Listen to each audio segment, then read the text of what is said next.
Salut, c'est Modotrice et aujourd'hui on va voir Mathilde Layet, dessinatrice, illustratrice et animatrice.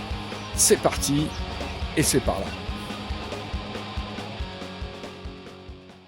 Alors du coup, le premier mot auquel je pensais, c'était joie.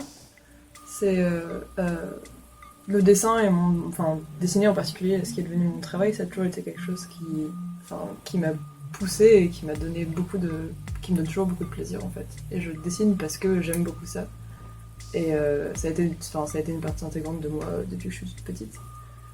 Et ça a été vraiment le gros mot qui définit le rapport à mon travail et au dessin pendant des années. Ça a changé un petit peu récemment. Et du coup, c'est même aussi mon deuxième mot qui serait plutôt construire ou reconstruire. Où récemment, je suis passée par une période où j'ai perdu un peu le plaisir de dessiner et la joie que j'avais à dessiner. Parce que j'étais dans une école, dans un contexte où je me sentais pas très bien. Et c'est là où je me suis rendu compte que j'avais besoin à la fois de construire mon dessin pour pouvoir me construire moi aussi. Et que c'était très très lié comme ça. Il y avait du travail à faire et à construire autour de ça justement pour essayer de conserver ce plaisir et cette joie de faire. Et en réalisant ça, ça me fait penser au troisième mot qui serait un échange. Un échange entre moi et mon dessin en fait, et le travail que je fais. Et aussi un échange entre moi, mon travail et les autres, parce que je le fais aussi, c'est quelque chose qui est fait pour moi d'abord, et qui est aussi présenté aux autres et donné aux autres après aussi. C'est un aspect important dont il est difficile de se détacher, et en même temps c'est nécessaire de ne pas penser à cet échange-là et de le faire que pour soi. Et en même temps, des fois, il faut y réfléchir, parce que on n'exprime pas que pour soi au final non plus. La narration.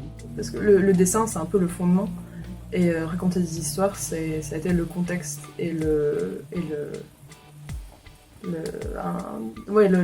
une chose qui m'a poussée aussi beaucoup, qui est une partie très importante de ce que je fais, c'est de raconter des choses. Et parce que j'ai un plaisir particulier à être immergée dans des histoires.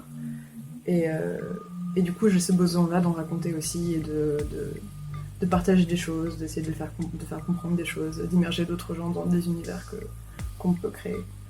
J'ai l'impression qu'il n'y a pas de limite, et du coup, de raconter des trucs, c'est quelque chose qui parle à beaucoup de gens, qui parle à tout le monde. Le dernier mot auquel j'ai pensé, c'était les possibles, en fait.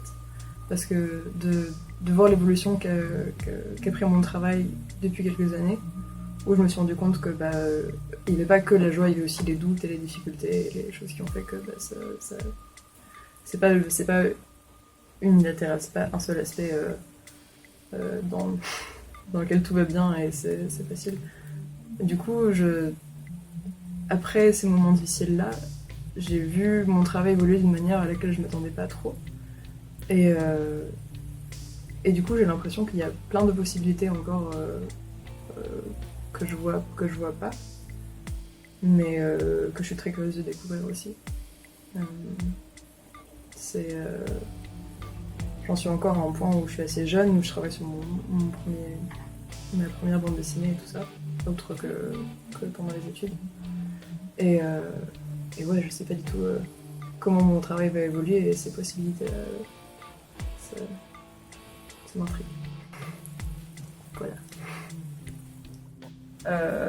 Là en ce moment ça va, parce que je fais pas de la bande dessinée, je travaille en animation, du coup j'ai un peu plus de sous. Mais en soi, j'ai l'impression d'être riche de plein de choses en dehors des sous.